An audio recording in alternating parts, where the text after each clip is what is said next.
What's up, Nerdgenic Nation? Resident superhero nerd Aaron Waller here, back again to talk about the brand new DC movie Black Adam that just recently released in theaters this week, and we're going to talk about whether you should see it or if you should skip it.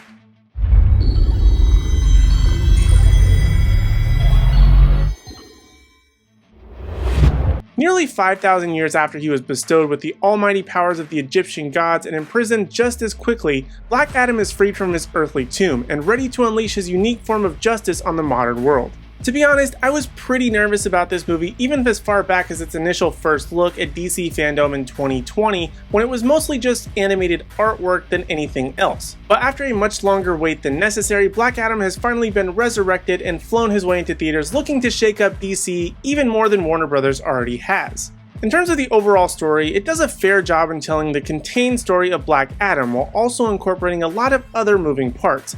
I did have my suspicions that it would follow the Deadpool formula, where a good amount takes place in a single location or around a certain area, while the rest is told through flashbacks. And it certainly does do that, but it also manages to have a good pace of story, insert fight, story break, fight, and so on.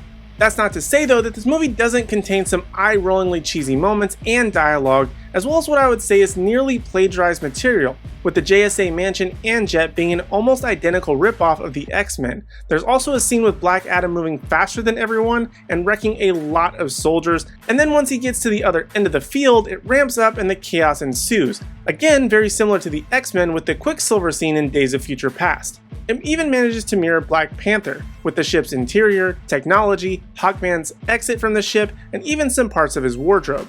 Oh, and there's also this Kahndaq version of Freddie Freeman from Shazam, which I think is kind of funny too. Like, that felt a little bit lazy, but the movie largely manages to do its own thing, while also Frankensteining a lot of other superhero things that we've seen over the past 20 years or so. And though that may be the case, I wouldn't call it boring by any means. It's actually fairly entertaining and what I would consider a solid attempt at an anti-hero movie.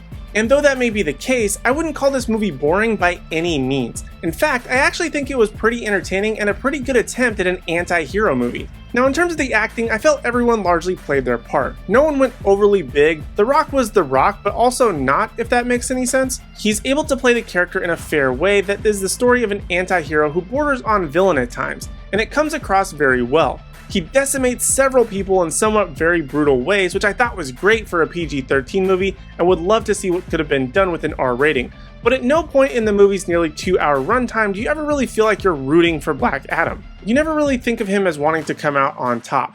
The JSA are attempting to subdue him, sure, but his actions are by and large justified for the story that's given. And speaking of the JSA, I felt all the members were actually pretty decent, but for some reason they gave way more backstory and exposition to Cyclone and Atom Smasher than they did for Dr. Fate and Hawkman, who have way more interesting stories, yet they decided to forego them, likely as they're a bit more complex than the more green JSA members. But I mean, this was also the first big screen adaptation of both Dr. Fate and Hawkman as well, so I think a little bit more backstory and exposition for them would have helped, especially for a lot of casual viewers. The effects of Black Adam are good, the story is decent enough, there are a few jokes but nothing that made it feel like a Taika Waititi superhero movie by any means. And though I wouldn't say Black Adam necessarily changes the hierarchy of the DC universe as Dwayne Johnson promised way back when, but it's a fairly good time and is pretty entertaining. And for that reason, I'm going to give Black Adam a 7 out of 10. It's by no means mind-blowing or trying to reinvent the wheel, but it's still definitely worth a watch. In terms of what I think about it and how I would rank it, I would probably rank it somewhat similarly to Shazam in terms of where I like it, but I think that Shazam overall was still a little bit better and more entertaining in the long run. Though I am still excited to see exactly how this character fits into the future of DC, not only with his powers and abilities and the story that happens in this movie, but also with how it relates to Shazam, as well as with some other, let's call them superpowered and otherworldly characters.